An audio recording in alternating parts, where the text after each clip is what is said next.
आज मैं कुछ करने निकल पड़ी हूँ। मैं सही हूँ या गलत ये मुझे नहीं मालूम। अर्चना, थोड़ी देर संभालेगी कशिश को? एक जरूरी काम आ गया है। हाँ हाँ शालिनी, बिल्कुल। बेटा कशिश, आंटी को तंग मत करना। जल्दी आना मम्मी।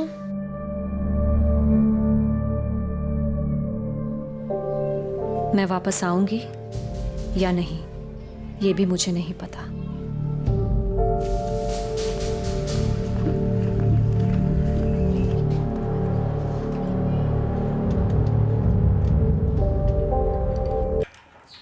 ए डॉली, चल बाहर आ।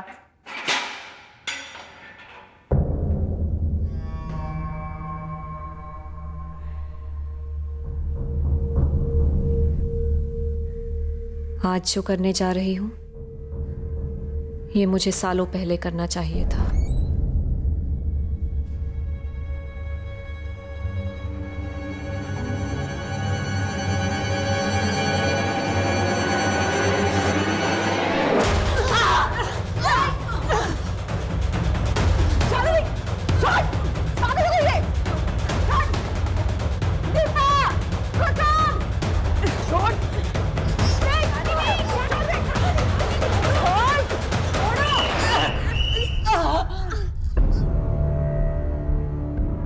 मैंने कई जिंदगियां तबाह होते देखी थी, तब ये नहीं सोचा था कि कभी उनमें एक जिंदगी मेरी भी होगी।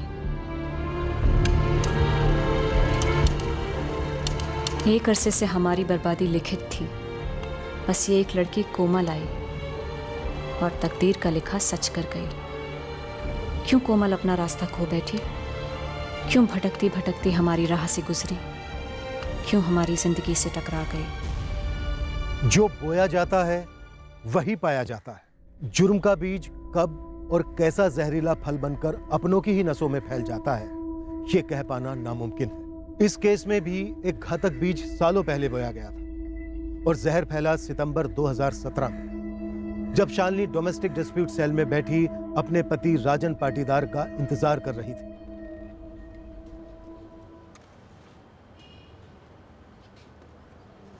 आज फिर लेट है तुम्हारा पति Shalini. The number you have called is currently switched off. Phone भी स्विच ऑफ आ रहा है। लगता है राजन आज भी नहीं आने वाला। तो अब मैसेज कर देती हूँ, कल का टाइम दे देती हूँ। लेकिन अगर कल भी राजन नहीं आया ना शालिनी, तो मेंटेनेंस और एलिमनी के क्लेम पेपर्स बना देते हैं, फाइल कर देते हैं कोर्ट में।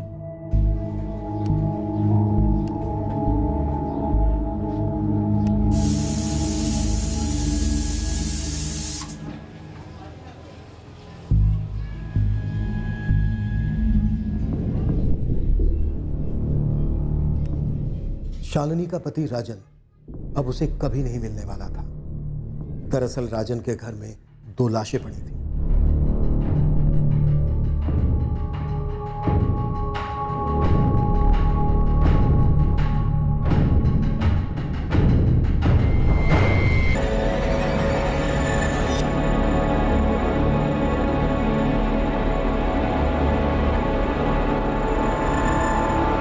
किसी ने उनको घर से बाहर जाते हुए देखा भी नहीं। ऊपर से बदबू, सर ये कोई चूहा मरने की बदबू नहीं है सर, जरूर कोई गड़बड़ है।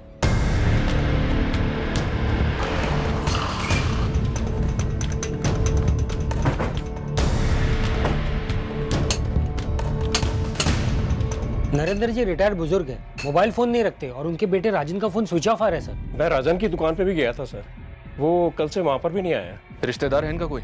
हाँ, उनके छोटे भाई प्रकाश जी है, अहमदिया रोड पे रहते हैं, उनको फोन कर दिया है, वो आते ही होंगे।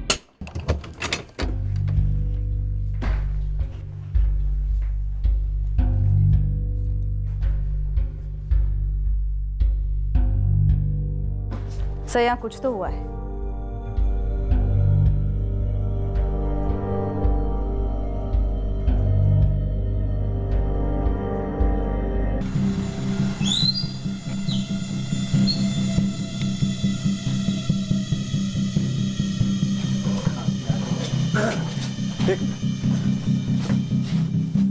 मुकेश जी, क्या हुआ? पता नहीं, पर कुछ ठीक नहीं लग रहा। पुलिस गई है अंदर। सर, यहाँ एक और है।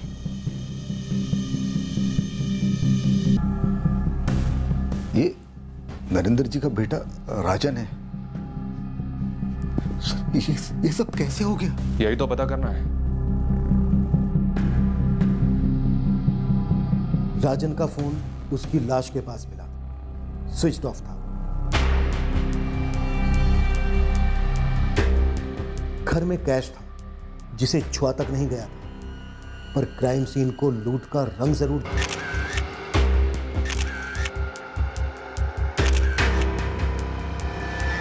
विक्टिम्स के घर के बाहर खड़ी दोनों मोटर बाइक्स ने भी हमारे शक का एंटीना खड़ा किया कि कौन घर में दाखिल हुआ होगा और ये डबल मर्डर किए होंगे। ये दोनों बाइक्स बाप बेटे की हैं? सर ये वाली राजन भैया की है और ये पता नहीं। मोहल्ले में ऐसा कोई है जो अपनी बाइक यहाँ पार्क करता है? सर मुझे तो नहीं लगता, पर पता करता हूँ।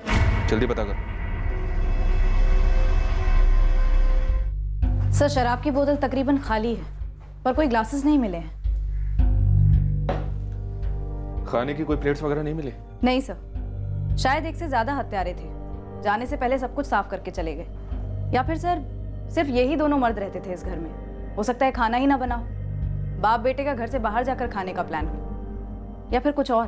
कत्ल कल रात में होंगे या सुबह? 16 सितंबर की सुबह 5:30 से 6:30 के बीच। अटैक बहुत भयंकर था इंस्पेक्टर। हमले के लिए चाकू या चॉपर का इस्तेमाल किया गया। और नरेंद्र? सर पर एक घाव है जो शायद बाथरूम में गिरने से हुआ। ये दोनों बॉडी 16 सितंबर को पूरा दिन और आज सुबह 11:30 बजे तक घर पर ही पड़ी हुई थी, तब जाकर पड़ोसियों को सड़न की बुआई। आपने कहा घर बाहर से बंद था, तो घर पर 2 दिन तक कोई आया नहीं? अखबार वाला, दूध वाला या कोई और?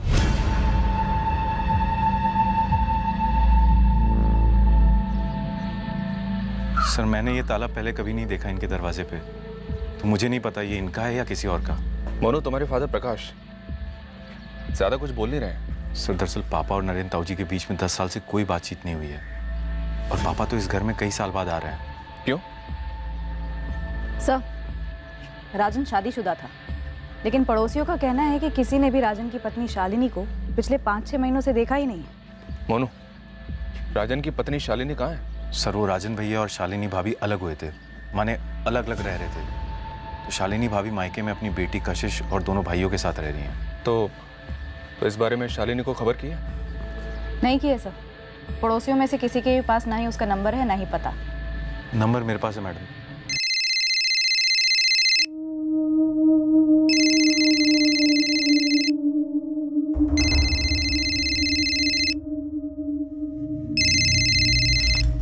हेलो, शालिनी पाटीदार जी बोल रही हूँ। मैं assistant sub inspector Devika Sahu बोल रही हूँ, तुम्हारे पति राजन के घर से।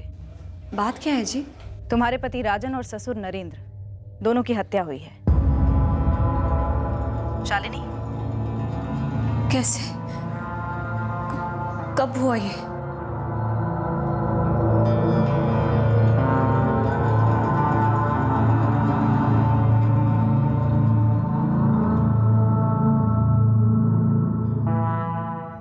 सर राजन के घर के बाहर जो दूसरी बाइक खड़ी मिली वो किसी मोहल्ले वाले की नहीं है। तो फिर राजन के घर के बाहर क्यों खड़ी थी?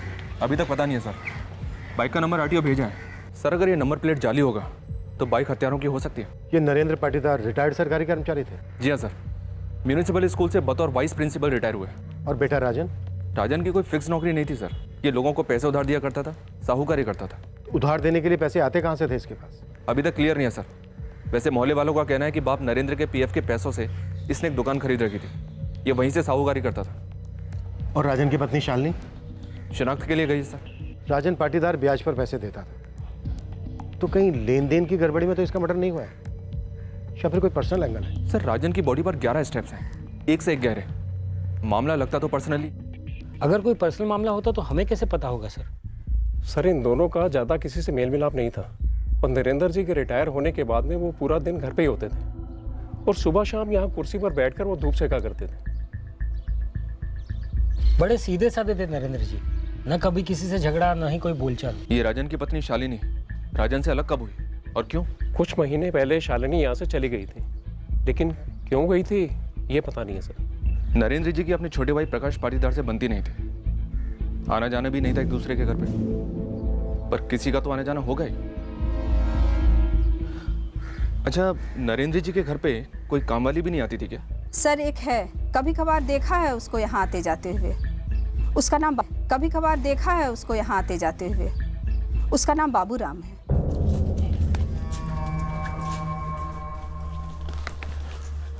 राम राम नयन जी। अरे राम राम बाबूराम, आजा। कहाँ मिलेगा ये बाबूराम?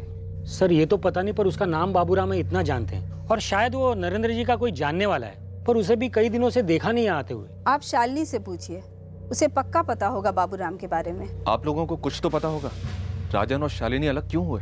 ये तो पता नहीं सर, लेकिन हवा में ये खबर जरूर आई थी कि शालिनी ने अपने दोनों छोटे भाइयों को यहाँ बुला लिया था। शायद यही बात राजन को रास नहीं आई हो। जी ये बात सच है।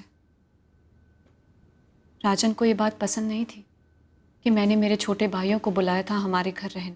कितने छोटे हैं तुम्हारे दोनों भाई? नाबालिग है। अमित 16 का है और उससे छोटा अतुल 14 का होगा अगले महीने।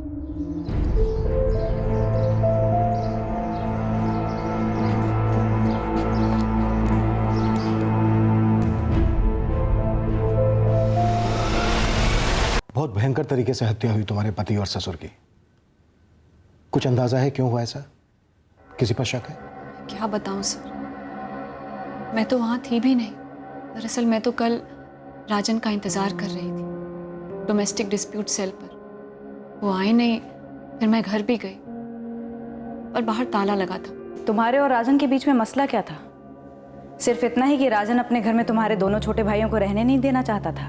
जी, मेरे छोटे भाई नाबालिग हैं अभी, उन्हें मेरी जरूरत है, लेकिन ये बात राजन कभी समझते ही नहीं थे।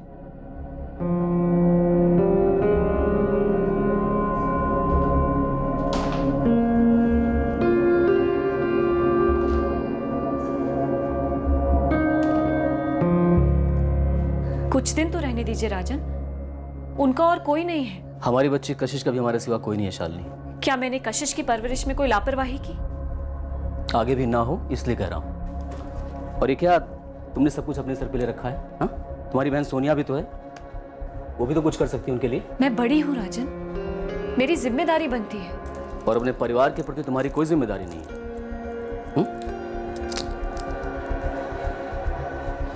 देखो शालिनी, बहुत हो गया।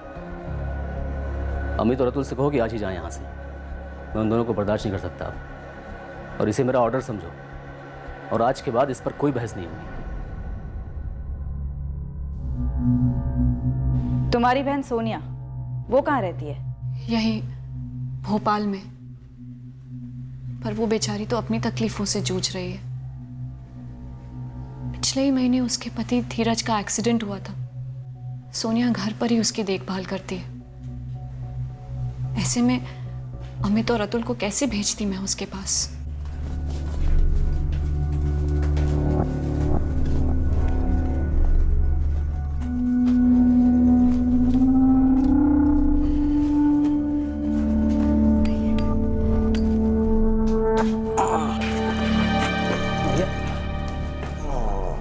सिद्धेश सुन, मेरे मैनेजर अश्विन जी का घर पता है ना तुझे? तुरंत जाकर बोल दे मैं जल्द से जल्द ऑफिस ज्वाइन कर लूंगा। कैसी बातें कर रहे हैं आप धीरज भैया? आप आराम करिए अभी, या लंबी छुट्टी ले लीजिए, या बाद में कोई दूसरी नौकरी देख लेना। आप ढंग से खड़े भी नहीं हो पा रहे हैं, ऐसी हालत में आप काम कैसे करेंगे? सोनिया, अगर ऐसे ही बैठा रहा ना तो मेरी हालत और भी बिगड़ती चली जाएगी। अब भैया जो हो गया सो हो गया ना, अभी आप सिर्फ ठीक होने की सोचिए। अच्छा मैं चलता हूँ।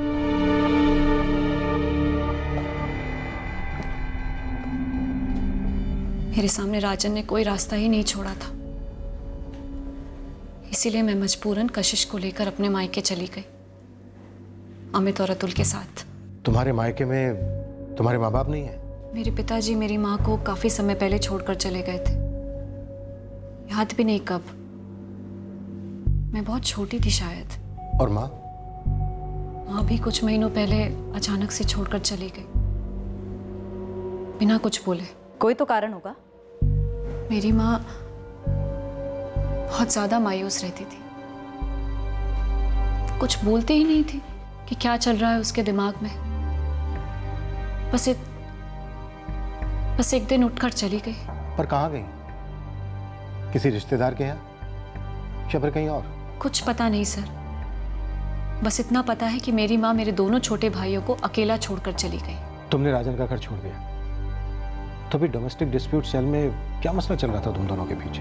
राजन के घर से चले जाने के बाद राजन आए दिन मेरे मायके आते, मुझ पर दबाव डालते, मुझे खूब पीटते और एक ही बात बोलते कि वापस आ जाओ कशिश के साथ। तो कौन लड़ाती है? अपने दोनों निकम्मे भाइयों के लिए मेरा घर बर्बाद करेगा तू? हाँ?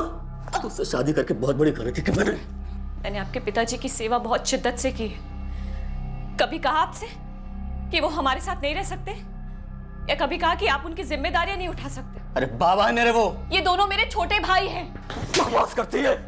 देख, या तो तू चुपचाप कशिश को लेकर घर आ जा, वरना तलाक का नोटिस भेजा तो तेरे पास में। उसका नाक रगड़ती हुई आएगी ना, तो भी मेरे घर का दरवाजा नहीं खुलेगा तेरे लिए, याद रखना। आप अपनी जिम्मेदारियों से पल्ला नहीं झाड़ सकते राजन। मैं पल्ला झाड़ू जिम्मेदारियों से? बिल्कुल अपनी माँ के नक्शे कदम पर चल रही हूं। जैसी माँ वैसी बेटी। आए दिन वो आते, मुझे पीटते, रोज रोज के हंगामे से तंग आ गई थी मैं। फिर एक दिन हिम्मत करके पुलिस कंप्लेन कर दी। फिर राजन ने डाइवोर्स की धमकी दी, लेकिन मुझे डाइवोर्स नहीं चाहिए था। मुझे मेरी जिंदगी चाहिए थी, मेरा परिवार चाहिए था, लेकिन मुझ पर जिम्मेदारियां भी तो थी अपने दोनों भाइयों की। मुझे दोनों घर संभालने थे, मेरा अपना और मेरे भाइयों का। क्या कोई पाप है, गुनाह है कि एक औरत अगर अपने छोटे भाइयों का ख्याल रखना चाहे? शालिनी, ये बाबूराम कहाँ मिलेगा? वो तो मेरे ससुर जी के कुछ पर्सनल काम से आया करते थे। मेरे जाने के बाद अगर उन्हें रखा गया होगा तो मुझे नहीं पता, वरना 7 महीने पहले तक तो घर का सारा काम मैं ही करती थी। हर काम खुशी खुशी करती थी, किसी को शिकायत का मौका नहीं देती थी। मेरी बेटी, मेरे पति, ससुर जी, सबका ख्याल रखती थी।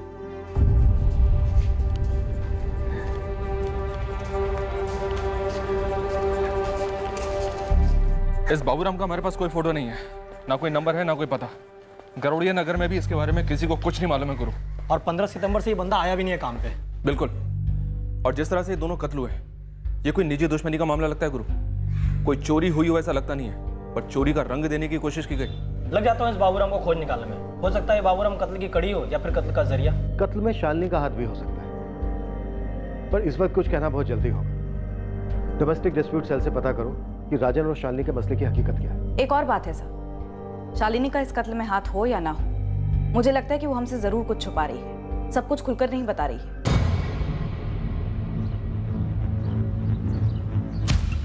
लोग झूठ बोल सकते हैं, सच को छिपा सकते हैं, पर सच के पदचिन्ह सामने दिख ही जाते हैं और झूठ के दरवाजे तक ले ही जाते हैं। सर, हमने राजन पाटीदार के फोन का पासवर्ड क्रैक कर लिया। 15 सितंबर की रात 1:45 बजे यानी 16 सितंबर की अर्ली मॉर्निंग उसका फोन एक्टिव था। बात हुई थी किसी से। कॉल राजन ने किया था या किसी ने उसे किया था? उसे कॉल आया था किसी मोनू नाम के बंदे का। मोनू? मोनू पाटीदार? ये मोनू पाटीदार तो विक्टिम का चचेरा भाई है, और उसने तो हमें कुछ नहीं बताया। हाँ सर, आप सही कह रहे हैं। मेरी 15 सितंबर की रात को राजन भैया से बात हुई थी, लेकिन एग्जैक्ट टाइम वो मुझे याद नहीं है सर। 15 की रात 1:45 बजे, यानी कि 16 तारीख की सुबह बात हुई थी तुम्हारी? हाँ सर, देर रात बात हुई थी। तो अब बिना देर की हमारे थाने पहुंचा। हम भी तो जाने कि रात को 1:45 बजे तुम्हारी राजन के साथ ऐसी भी क्या बात हुई थी, उसकी मौत से कुछ ही देर पहले।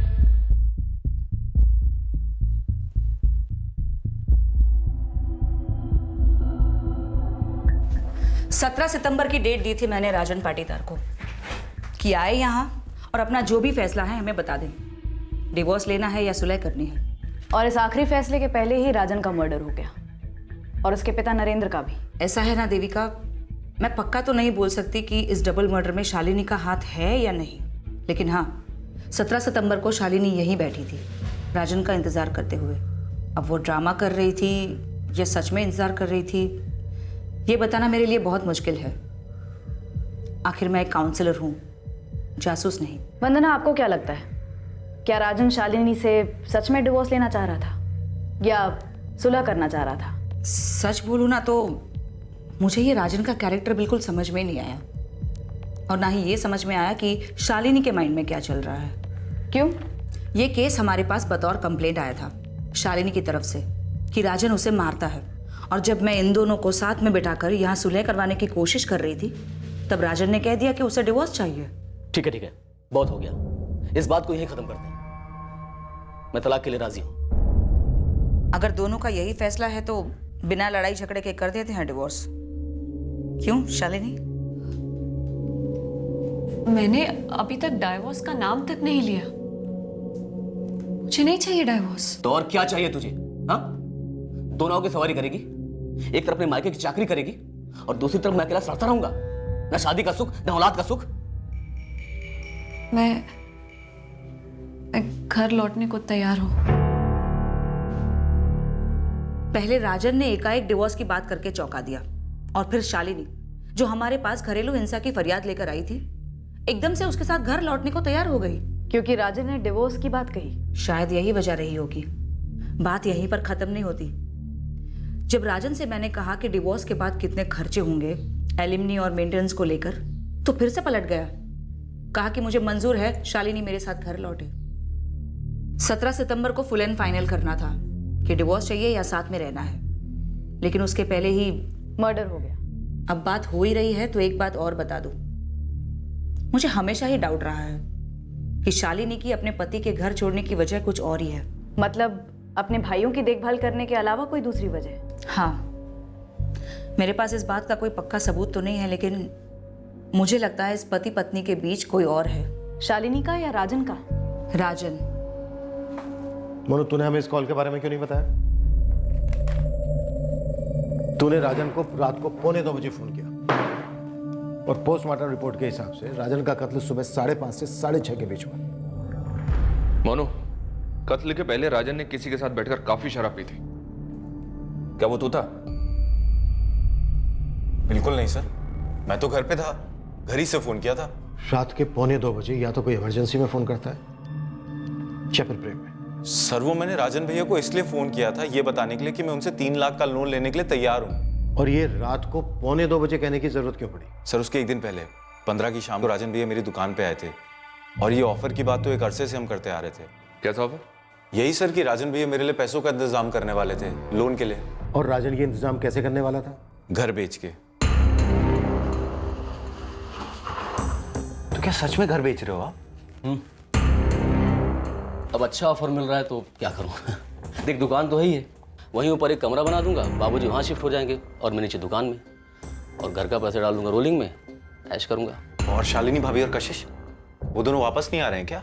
उनकी छोड़, काम की बात कर। तुझे नई दुकान डालनी है ना, यही सही मौका है। मैं तुझे बैंक से भी कम ब्याज पे लोन दूंगा, तेरा भी काम आसान हो जाएगा, मेरा ही फायदा। मैं सोच के बताता हूँ भैया। सोच, लेकिन ज्यादा मत। गरम पैसा हमेशा हाथ में नहीं रहता, सब लोन मांग रहे हैं। अब तू तो अपना खून है, तेरा फायदा मेरा फायदा, मतलब इससे अच्छा आइडिया क्या हो सकता है? घर का पैसा घर में ही रहेगा ना। मैं ही हिचकिचा रहा था क्योंकि मैंने सुन रखा था राजन भैया के तरीकों के बारे में। कैसे तरीके? सर राजन भैया कोई लोन की किस्त देने में एक दिन भी लेट करता ना तो उसको बहुत जलील करते, खूब खरी खोटी सुनाते, तू तड़ाक में बात करते, गिरवी में कोई ना कोई सामान उठवा लेते। मुझे ये सब में नहीं पड़ना था, लेकिन कम ब्याज का लालच था, तो बस मैं रात में सोचने बैठा और फोन लगा दिया उन्हें। सर यकीन कीजिए मेरा, मैं झूठ नहीं बोल रहा हूँ। राजन घर कैसे बेच रहा था? और शालिनी को यह बात पता थी कि राजन घर बेच रहा है? इन दोनों के बीच सुलह होने वाली थी, डिवोर्स? ये सब मुझे कैसे पता होता सर? तभी सामने से खुद मैंने पूछा राजन भैया से, शालिनी भाभी और कशिश, उनका क्या होगा घर बेचने के बाद? मजा नहीं आ रहा है मोनू तेरे झूठ में। चल अब सच बोलते हैं, तेरे नरेंद्र ताऊ और राजन भैया को किसने मारा? सर मुझे कैसे पता होगा सर? आप मेरे मम्मी पापा से पूछे। आप वो जो फोन लोकेशन निकालते हैं ना सर, फोन लोकेशन निकालिए, आपको मेरे घर की लोकेशन मिलेगी। तुझे पता है हम फोन की लोकेशन भी निकालते हैं। सर टीवी पे हर क्राइम शो में तो वही दिखाते हैं ना। और ये भी दिखाते हैं कि शातिर से शातिर क्रिमिनल आखिर में पकड़ा ही जाता है। सर मैं कोई क्रिमिनल विमिनल नहीं हूँ सर, मैं उस रात घर पे था, पूरी रात घर पे था सर। झोल है। जी सर। सर क्या वाकई में ऐसा हो सकता है कि राजन घर बेचने वाला हो, शालिनी को इसकी भनक तक ना हो? मुझे लगता है यहाँ कुछ लोग बहुत कुछ बोल नहीं रहे। अगर राजन का इरादा सच में घर बेचने का था सर, तो इस बारे में उसने किसी से तो बात की होगी, कोई तो घर खरीदने वाला भी होगा। और घर बेचने से शायद किसी को आपत्ति भी हो सकती है। शालिनी या फिर राजन के फादर नरेंद्र, क्या उनके जिंदगी भर की कमाई थी ये घर? सर मोनू के फादर प्रकाश और राजन के फादर नरेंद्र दोनों सगे भाई थे, पर दोनों में रंजिश थी। 10 साल से दोनों बात नहीं कर रहे थे। घर नरेंद्र ने खुद बनाया था या फिर पुश्तैनी था?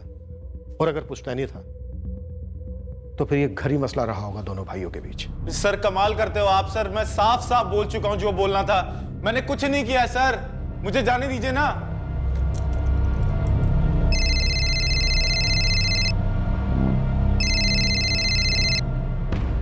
हेलो, प्रकाश पाटीदार, मैं सब इंस्पेक्टर ठाकुर बोल रहा हूँ। हाँ बोलिए। आपसे कुछ बात करनी है। किस बारे में? आपके बड़े भाई नरेंद्र और भतीजे राजन के कत्ल के बारे में, और अगर इसके अलावा और भी कोई बात है तो वो भी करेंगे। सर मैं ये पहली बार सुन रही हूँ। मुझे तो यकीन नहीं हो रहा है कि राजन अपना घर बेचना चाहते थे, वो भी मुझे बिना बताए। शालिनी, हमारे साथ लुका छुपी कौन खेल रहा है, मोनू या तुम? मैं राजन के बारे में क्यों कुछ छुपाऊंगी सर? मेरे बच्ची के पिता थे वो, उनसे सुलह करके घर लौटना चाह रही थी मैं। तुम वाकई में घर वापस लौटना चाह रही थी? सर आप मुझ पर शक कर रहे हैं? मुझ पर? सर आरटीओ पेपर्स, राजन की बाइक के पास में जो बाइक पार्क थी वो किसी जितेंद्र चौबे के नाम पर रजिस्टर्ड है। ये जितेंद्र राजन के ही मोहल्ले का है? नहीं सर, उसके मोहल्ले से काफी दूर का एड्रेस है। ट्रैक कर लिया है उसे, जितेंद्र का नंबर भी निकाल लिया है। फोन ऑन है उसका, लेकिन उसे फोन नहीं किया है अभी तक। तुरंत उठा लो। मालिक वो आपका बाबूराम जो था, पाटीदारों के घर काम करने वाला। राम राम नयन जी। वो हवा हो गया भोपाल से, गायब। गायब कब हुआ? ये तो ठीक से किसी को पता नहीं है। उसका मोबाइल नंबर मिला है पर बंद है, और बंदा बोरिया बिस्तर के साथ गायब हुआ है। गुरु, इस बाबूराम का हमारे हाथ लगना बेहद जरूरी है। ये इस केस की अहम कड़ी हो सकता है। वैसे एक कड़ी हमारी भी हाथ लगी है। वो जो लावारिस बाइक के बारे में बताया था ना, राजन के घर के बाहर खड़ी थी, उसका मालिक ट्रेस हो गया, उड़वा लिया उसे। सर बाइक छुड़वा नहीं पाया था, इसलिए आपको वहाँ पर मिली। छुड़वा नहीं पाया? गिरवे रखी थी राजन के पास बाइक? 50,000 लिए थे राजन भाई से, सिर्फ 15,000 लौटा पाया था, और 1 साल से ऊपर हो गया था। जब नहीं लौटा पाया था तो राजन भाई चढ़ गए मेरे ऊपर। राजन भाई बाइक लेकर मत जाओ, मेरी खटिया खड़ी हो जाएगी। राजन भाई मैं ऑफिस जाता हूँ इस पर। ऑफिस जाता ना तो महीने के आखिर में सैलरी मिलती होगी तुझे, घर भी चलता होगा उसी से, गाड़ी में पेट्रोल भी डालता है। इन साले किस्त तो बहुत दूर की बात है, सही ढंग से ब्याज भी नहीं लौटा पाया तू अभी तक। लौटा दूंगा। लौटा दे, तुझे बाइक लौटा दूंगा। 6 महीने हैं तेरे पास, पूरे पैसे मुझे मिल गए तो ठीक है, नहीं तो बेच दूंगा इसे। राजन भाई ऐसा मत करो राजन भाई। शेर बकरी से दोस्ती कर लेगा तो घास खाने के दिन आ जाएंगे। पैसे लेके आ, बाइक लेके जा। किस मुंह से उन्हें रोकता साहब, मैं बताओ। 4 महीने तक कुछ नहीं दे पाया, बाइक वहीं पड़ी रही। और तू वहां पहुंचा 15 सितंबर की रात को। गुस्से में आकर तूने राजन को मार डाला, और साथ में उसके बूढ़े बाप को भी। साथीदार कौन था तेरा?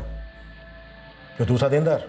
ये सब क्या बोल रहे सर आप? मैं ईमानदार आदमी हूँ, ईमानदारी से अपना काम करता हूँ। मैंने ना अपनी बहन की शादी के लिए 50,000 रुपये लिए थे राजन भाई से, क्योंकि मेरी उनसे पुरानी जान पहचान थी, और मैंने आज तक कोई गलत काम किया ही नहीं है। चुप रहना भी गलत काम होता है जीतू।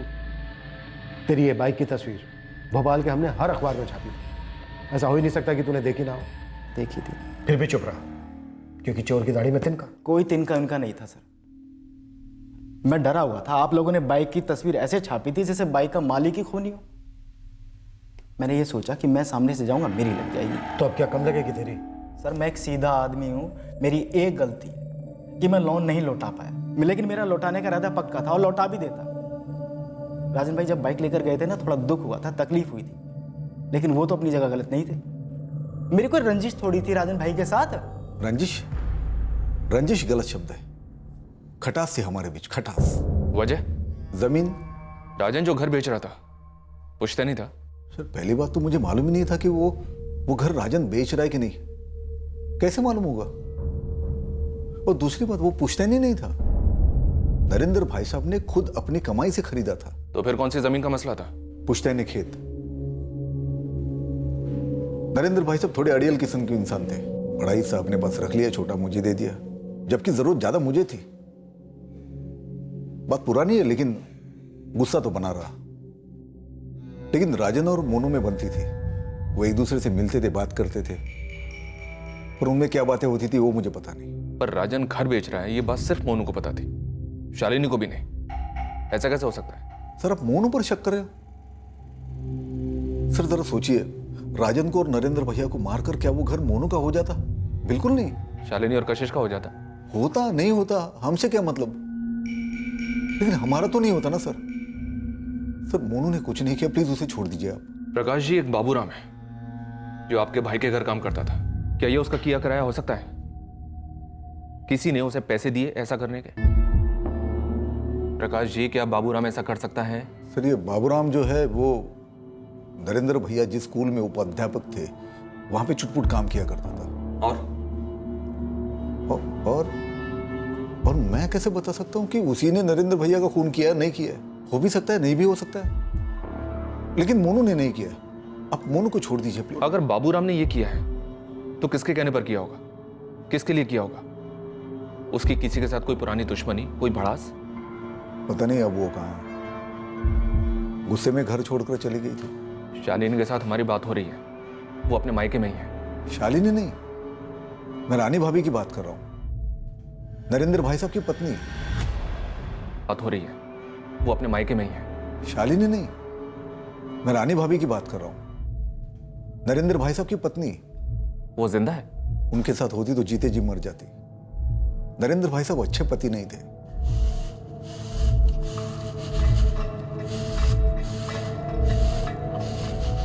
किसी ने भी हमें नरेंद्र पाटीदार की पत्नी रानी के बारे में ऐसा कुछ तो नहीं बताया। क्यों? क्योंकि उसके बारे में किसी को पता ही नहीं होगा। राजन जब 4-5 साल का था तब रानी भाभी घर छोड़कर चली गई थी, 25 साल पहले। इतने छोटे बच्चे को छोड़कर चली गई? वरना उन्हें दुनिया छोड़नी पड़ती थी। नरेंद्र भाई साहब जानवरों की तरह पीटते थे उन्हें। बहुत कम लोग जानते थे कि दिन में बच्चों को आदर्श और संस्कार के पाठ पढ़ाने वाला मास्टर नरेंद्र पाटीदार रात को शराब में तैरता हुआ हैवान हो जाता था। मैं हमेशा सोचता था कब वो घर छोड़कर भाग जाएगी, और एक दिन वो सच में भाग गई। लेकिन प्रकाश जी, पोस्टमार्टम रिपोर्ट में नरेंद्र के खून में हमें एक बूंद शराब नहीं मिली। शायद छोड़ दी होगी, पर मैं जो बता रहा हूँ वो अतीत के बारे में, जो सच है। तो मतलब आप ये कहना चाहते हैं कि हमले का असली निशाना नरेंद्र जी थे?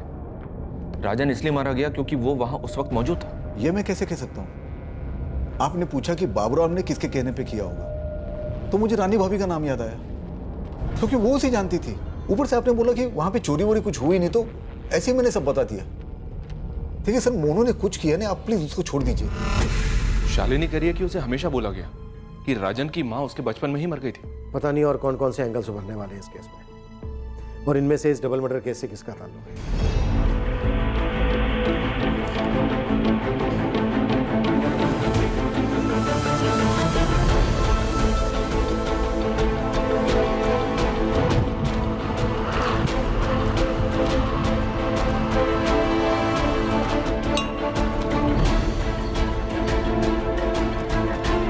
मुझे माफ कर दो भगवान, मुझे माफ कर दो। राजन पाटीदार के फोन रिकॉर्ड्स आ गए। इनमें से 3 औरतों से वो रेगुलर टच में था, महिमा शुक्ला, पूजा जैन और नैना प्रजापति। पिछले 8 महीने में लगभग रोज राजन की बातें इन तीनों से होती थी, कभी कभी तो कई कई घंटों तक, पर इनमें से किसी का भी नाम सामने नहीं आया है। यहाँ काफी कुछ ऐसा है जो हमसे छिपाया जा रहा है। इस घरेलू झगड़े को काउंसलर तक ले जाने के कारण भी मुझे गड़बड़ लग रही है। माजरा कुछ और है और पेश कुछ और किया जा रहा है। फिर तो इस डबल मर्डर की प्लानिंग काफी पहले से हुई होगी सर। कम से कम एक मर्डर की तो हुई होगी, दूसरा कत्ल हो गया होगा। अमित, अमित, कब समझेगा तू अमित? कब समझेगा? जहर है ये, जहर। तेरी देखा देखी अगर अतुल को भी ये लत लग गई तो ऐसे ही चाहता है तू? देख अमित, हमें हमारी जिंदगी बेहतर बनानी है। अब जैसी भी है इससे ऊपर उठना है। तुझे क्या लगता है जो तूने और अतुल ने झेला, भुगता, वो मैंने और सोनिया ने नहीं देखा? पर हमें अब वो सब भुलाना होगा, उन यादों के दलदल से बाहर निकलना होगा, लेकिन इस तरह से नहीं जैसे तू कर रहा है, सही तरीके से मेरे भाई। इस केस में हर कदम पर नए नए मोर्चे, नए नए एंगल्स खुल रहे थे तहकीकात के लिए, लेकिन कोई एक ठोस सुराग हाथ नहीं लग रहा था किसी भी एंगल में जो हमें सही दिशा में ले जाता। मालिक, आपके शक के दायरे में कौन नहीं है? मतलब संदिग्धों का पूरा गुच्छा है, चाबियों के गुच्छे की तरह। एक तो ये राजन का कजन मोनू, फिर उसके 25 साल पहले की माँ रानी पाटीदार जो सालों पहले गायब हो गई थी, फिर उसके लाइफ में ये 3 देवियाँ, महिमा शुक्ला, पूजा जैन, नैना प्रजापति, और मास्टर चाबी शायद हमारे पास एक ही, नौकर बाबूराम। सर मुझे ऐसा लग रहा है कि इन सभी एंगल्स के बीच में हमसे कुछ छूट रहा है, कुछ अनदेखा हो रहा है, या कुछ ऐसा जो पकड़ में नहीं आ रहा है। ये शालिनी की माँ, उसका क्या? उसका क्या गुरु? मेरे को थोड़ा खटकता है कि ये शालिनी की शादी को 7 साल हो चुके हैं। 6 साल की उसकी बच्ची है। शालिनी की छोटी बहन सोनिया की शादी को भी 3 साल हो चुके हैं। और शालिनी की माँ का पति कई सालों पहले गुड बाय बोल गया। मतलब इस औरत ने अकेले अपने बलबूते पे इन दोनों लड़कियों को सेटल किया, और अब अचानक अपने दोनों नाबालिग लड़कों को छोड़कर ऐसे ही गायब हो गई। बात कुछ जमती नहीं है साहब। कुछ बनता है इधर? सर अगर टाइमिंग देखें तो केस वहीं से शुरू होता है। माँ गायब होती है, दोनों लड़के शालिनी के घर पहुंचते हैं, राजन और शालिनी में कश्मकश शुरू होती है, और फिर शालिनी अलग होती है अपने पति से। और फिर राजन की मारपीट शुरू होती है, डोमेस्टिक सेल में कंप्लेंट की जाती है, और जैसे ही मामला सुलझने वाला होता है डबल मर्डर हो जाता है। लग जा, खोज निकाल शालिनी की माँ का। पता तो चले वो इस केस की चाबी है या फिर संदूक के अंदर का सबसे बड़ा राज। संदिग्धों की लिस्ट बढ़ती जा रही थी, हमारे पास कई एंगल्स थे, लेकिन अब इस केस में एक नया पहलू सामने आने वाला था। कोमल महतो था उस लड़की का नाम, जो थी तो एक अतीत के केस में शामिल, पर अब हमारी तहकीकात में एक महत्वपूर्ण पड़ाव साबित होने वाली थी। हमने नहीं सोचा था कि शालिनी की मां का इस केस से कोई ताल्लुक होगा, पर हम गलत थे। शालिनी और राजन भले हाल ही में अलग हुए थे, पर इस दूरी की जड़ जुर्म का वो बीज था जो शालिनी की मां ने बोया था।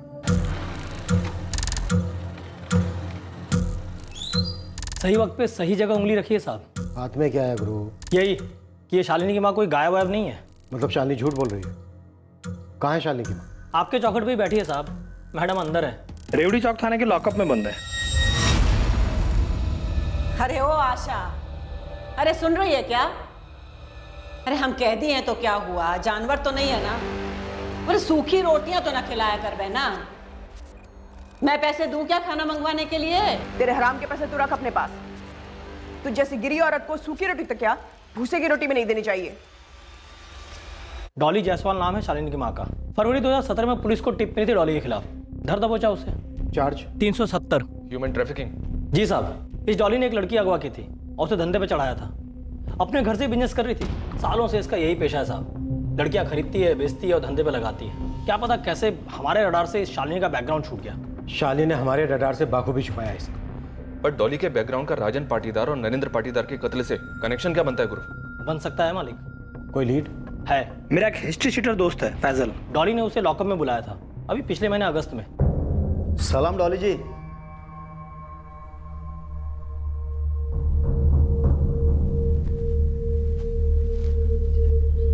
सुन तू भोजपुर जा, गंगाधर 25,000 देगा। यहाँ सुरेश को पकड़ा आज के आज। जिसको पैसे भेजे गए थे वो सुरेश कौन है ये अभी तक पता नहीं चला है साहब। हो सकता है राजन कुमार की सुपारी दी गई हो और नरेंद्र साथ में मारा गया। सुपारी किसे दी गई? सुरेश को? नहीं सर, लेकिन सर ये सुरेश कोई जरिया हो सकता है जिसने सुपारी दी नरेंद्र के नौकर बाबूराम को। और बाबूराम गायब है, तो इस एंगल में दम लग रहा है साहब। पर इतना सब शालिनी के लिए? क्यों नहीं साहब, डॉली की जगह शालिनी अपने दोनों भाइयों की माँ बनकर रह रही है, और तब से रह रही है जब से ये डॉली फरवरी में अंदर हुई है। और शालिनी ने आप लोगों से ये झूठ बोला कि डॉली अपने दोनों बच्चों को छोड़कर चली गई है। मुझे लगता है ये सब अंदर का खेल है। ये कांड माँ बेटी की मिली भगत हो सकती है। अब तो शालिनी से कड़ी पूछताछ बनती है और इस डॉली का कच्चा चिट्टा और खोलना होगा। क्या केस था जिसमें अंदर हुई, उसकी डिटेल्स भी निकलो।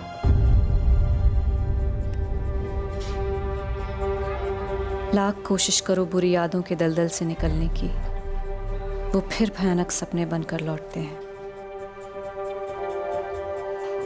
कई जिंदगियां बर्बाद हुई थी अतीत में, कई जिंदगियां बर्बाद हो रही हैं वर्तमान में, और आने वाले दिनों में और जिंदगियां दांव पर लगेंगी।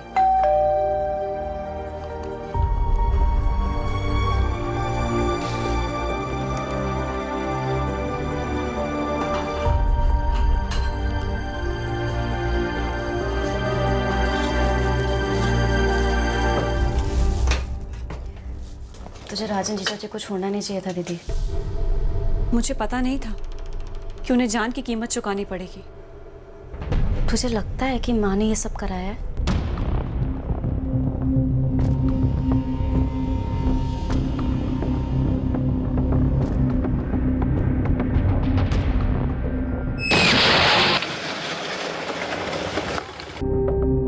अरे फटाफट एम्बुलेंस को फोन लगाओ।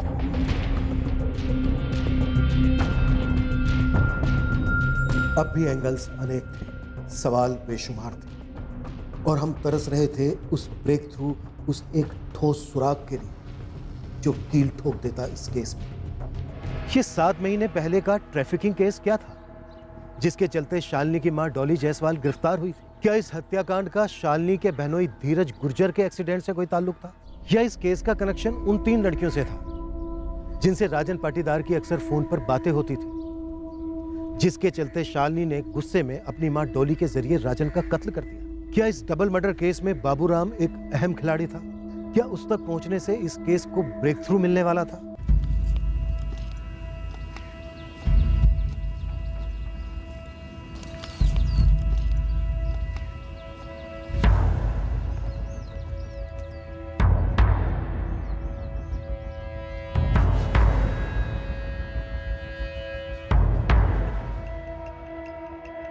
क्या इस केस के कुछ ऐसे भी पहलू थे जो अब तक हमारे सामने नहीं आए थे? कातिल ने जितनी भी शातिर चाल चली थी, हमने भी ठान ली थी कि हम इस केस की तह तक जाएंगे, गुनहगारों का और कत्ल के मकसद का भी पता लगाएंगे कि इस डबल मर्डर में असली निशाना कौन था और कौन मौके पर होने की वजह से मारा गया। कल रात हम इस केस को अंजाम देंगे। क्राइम पेट्रोल सतर्क।